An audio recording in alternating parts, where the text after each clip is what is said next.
Hello everyone, welcome to my channel. ఈరోజు మనం ఒక అద్భుతమైన కథ గురించి మాట్లాడుకుందాం.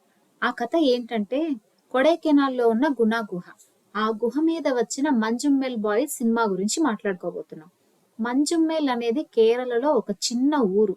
2006వ సంవత్సరంలో అక్కడి నుంచి కొంతమంది స్నేహితులు కొడైకెనాల్కి విహారయాత్రకు వెళ్లారు. అందమైన ప్రకృతిని అంతా చూశాక వాళ్ళ ఆసక్తి ఆ డెవిల్స్ కిచెన్ అని పిలువబడే గునా గుహ వైపు మళ్ళింది. గునా గుహ చూడటానికి చాలా చీకటిగా భయంకరంగా ఉంటుంది. లోపల చాలా మలుపులు, ఇరుకైన దారులు కూడా ఉంటాయి. చాలా మంది ఈ గుహను డెవిల్స్ కిచెన్ అని కూడా పిలుస్తారు. ఇంతకు ముందు అక్కడ చాలా ప్రమాదాలు జరిగాయని, అందుకే ఆ పేరు వచ్చిందని అంటారు.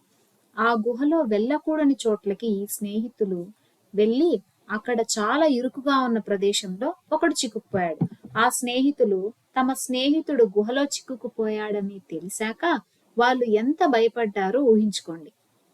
చుట్టుపక్కల వాళ్ళు ఎంత వారిస్తున్నా వాళ్ళ స్నేహితులు మాత్రం వదలకుండా, ప్రమాదం భయం ఉన్నా వాళ్ళు ఆగకుండా గంటల తరబడి కష్టపడి చివరికి ఆ స్నేహితుణ్ణి కాపాడుకున్నారు. ఆ సంఘటన మంజుమ్మేల్ బాయ్స్ సినిమాకి స్ఫూర్తి. సినిమాలో చూపించిన సంఘటనలు చాలా వరకు నిజంగా జరిగినవే. కొన్ని విషయాలు మాత్రం కథను ఇంకా ఆసక్తికరంగా చెప్పడం కోసం మార్చారు. ఆ సినిమా స్నేహం యొక్క గొప్పతనాన్ని, కష్టాల్లో ఉన్న స్నేహితుల కోసం ఎంతటి త్యాగానికైనా సిద్ధపడటాన్ని చూపిస్తుంది. వాళ్ళ ధైర్యం, స్నేహబంధం గురించి తెలుసుకోవాలంటే సినిమా తప్పకుండా చూడండి. గుహలకు వెళ్ళేటప్పుడు జాగ్రత్త. అందమే కాదు, ప్రమాదాలు కూడా దాగుంటాయి. గునా గుహ నిజంగానే ప్రమాదకరమైనది. చరిత్రలో చాలా మంది అక్కడ ప్రమాదవశాత్తు పడిపోయారు. కొంతమందికి ప్రాణాలే పోయాయి.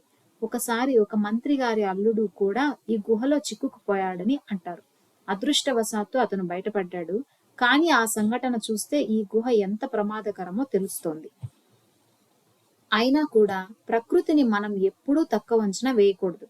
గుహల్లోకి వెళ్లాలనుకునే వారు ముందస్తుగా అన్ని వివరాలు సేకరించి జాగ్రత్తగా ఉండాలి. మీరు కూడా ఒకసారి మంజుమ్మేల్ బాయ్స్ సినిమా చూడండి. సినిమాలో స్నేహితులు చూపించిన ప్రేమ, ధైర్యం అందరికీ స్ఫూర్తినిస్తుంది. Thanks for watching. మనం ఇంకొక ఆసక్తికరమైన వీడియోతో మళ్ళీ కలుద్దాం.